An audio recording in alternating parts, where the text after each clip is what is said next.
Hey now, welcome to CrossTalk. This is the second video of the weekend.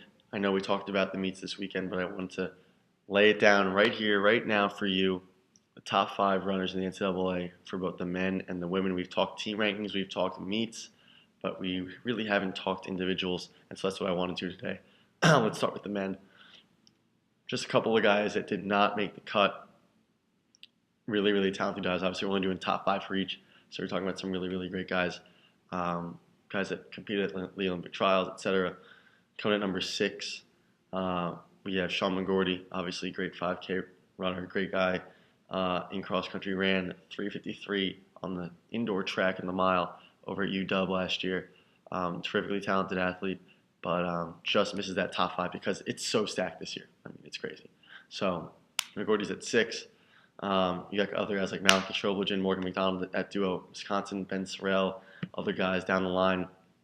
You see, obviously, UTEP returns Jonah Koek, who is fresh off of a huge freshman year, looking to make it another sophomore year.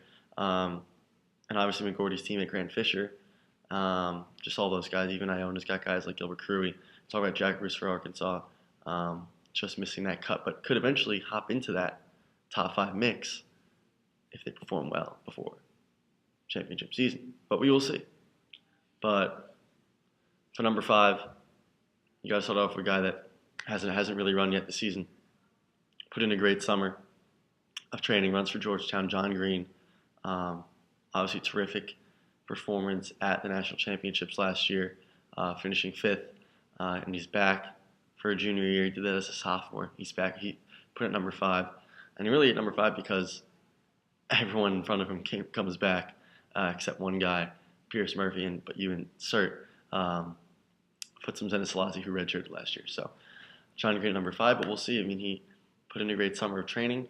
You look at his log, put in a terrific summer. So looking to bounce back, looking to improve off of a top five finish last year at NCAA cross country. Number four, this is going to be, I know people might get upset about this, but number four, I got Pat Tiernan, who was second in cross country last year. But I truly believe that this season he will not get into that 1-2. I think he is the fourth best runner in the NCAA this season. And that's no disrespect at all to Pat Tiernan. It's just the amount of respect and the talent that these other guys in front of him had. And so at number three, I have Justin Knight for Syracuse.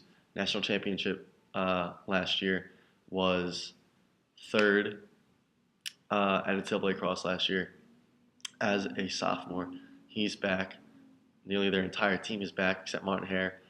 And Syracuse brought in two transfers, one from Loyola, one from UVA. So he's got the team behind him. He's clearly that number one guy. He ran absolutely wonderful this past weekend. And so he's just looking to build off of all the success he's had and bring that into cross country this upcoming season. He ran really well, 23:13 on a tough course at Panorama Farms at UVA this past weekend, and he's just looking to build off that. And so I have him at number three, slightly ahead of Tiernan. I mean, it's so close, it's so even, but I just think Justin Knight will get it done at the end of the season over Pat Tiernan. And then at number two, I have Futsum Selassie. I mean, talk about a man that has continued to battle against our number one, Edward Cheswick, who we'll get to, and it's a clear-cut number one favorite. But Futsum Selassie has battled him for years, whether it was in high school, at the national championships, whether it's been in college the past couple of years, either in cross, on the track. These two have battled down, and Edward Cheswick seems to come away with the victory every single time. And Futsum has yet to dethrone the King Edward. So, but Selassie ran 27:52 on the track last year, and the 10K. He's run very, very well in cross country, and that's his main sport. He prefers the cross. He prefers the grass over the track, and so we will see. But right now he's at number two, and I think he's slightly ahead of guys like Pat Tiernan and Justin Knight and John Green, just because he has been so great on the grass over the years. Redshirted last year, so he's back for a fifth year. Can he get it done against King Edward this year? We will find out come late November. And then, of course, number one's Edward Cheswick. Clear-cut favorite, number one. Just for those who don't know, has absolutely destroyed it in NCAA cross country his freshman year. he wasn't even one of the top couple of guys to take the title. Kennedy Kathuka had just won the championship the year before. He was looking to win it again, and Cheser comes out of nowhere and not only wins, but wins pretty easily towards the end if you watch that finish. Sophomore year gets it done again, not even close. His teammate Eric Jenkins right behind him in second, but it was clear that Ches was going to get the win. And then his junior year last year, Pat Tiernan tries to hang with him and is able to hang with him for, I want to say, 7-8K. But then, no. Edward Cheser just takes off. And so he's won 3 cross-country titles in a row. He's looking to do it for a 4th time his senior year. And on the track, obviously, as well, he's done it, whether it's the indoor mile, indoor 3K, indoor DNMR, outdoor 5K, 10K. The man has a lot of stuff up his sleeve. And his coach, Andy Powell, just quoted as saying that he might be in the best shape and the best fitness he's been in his entire life. And if that's the case, then we're looking at some scary stuff.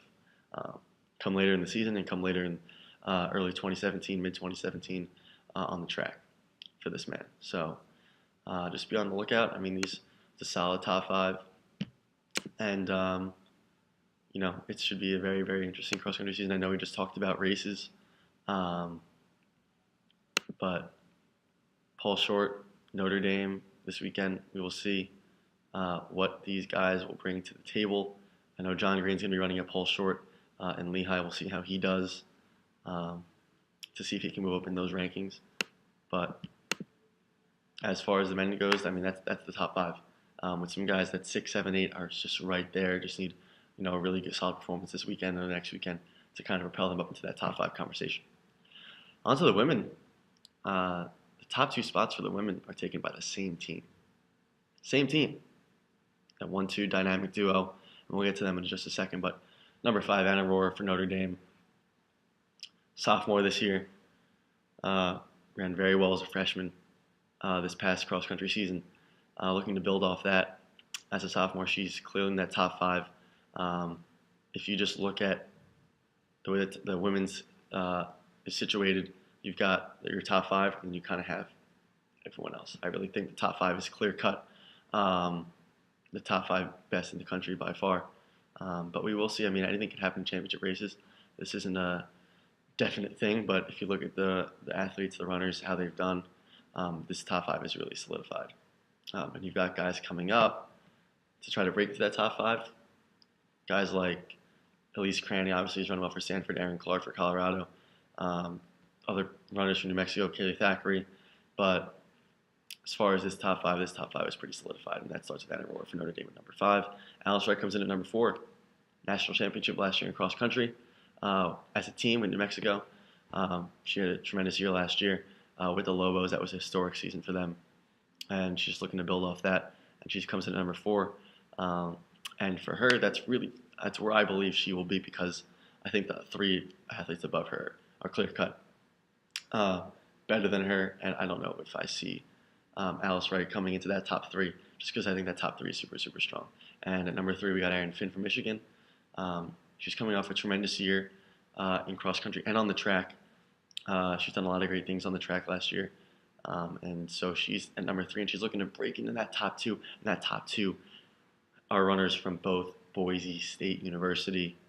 The Broncos have the 2 best cross-country runners, women cross-country runners in the country. Brenna Polequin, kind of nearly came out of nowhere. I don't think she was in the top, I wouldn't say even top 5 or I wouldn't say top 5. A couple weeks ago, she's kind of elevated herself after that great run at GRIAC this past weekend. And so I would say she was probably 10th, and she probably moves up to 6 or 7, and now she's at number 2 after a couple of really solid meets, and just looks very, very, very strong. I think some people thought that was Alia Ostrander who's at number 1, racing in GRIAC, and everyone was like, that's not Alia, who is that? Well, Brenna Polequin, welcome to the top 2. And then, of course, at number 1, Alia Ostrander, she suffered some injuries in track last year. She was second in NCAA cross last season. So clearly, it's her year to take the title. I think if she does not win, it's only because her teammate, Brenna Polequin, took it from her, or she was injured. She should really take the title this year in NCAA cross. On the track, she suffered from some injuries. Didn't really get it together in time for national championships and whatnot. But look out for her to run something very decent track this year. But she's clear-cut the number one runner in cross country right now. So look out for the Broncos too as a team, because they're the number two runners in the country. If you go 1-2 in NCAA, that's 3 points to 2 runners. No one else is going to have anywhere close to that. Anywhere close. So Broncos are on the uprise. Did really well last year. I think they were 10th in cross country last year. So just look out for them, because it looks very good for the Broncos. They can go 1-2. Aaron Finn's right there breaking to number 3. Obviously the upperclassmen.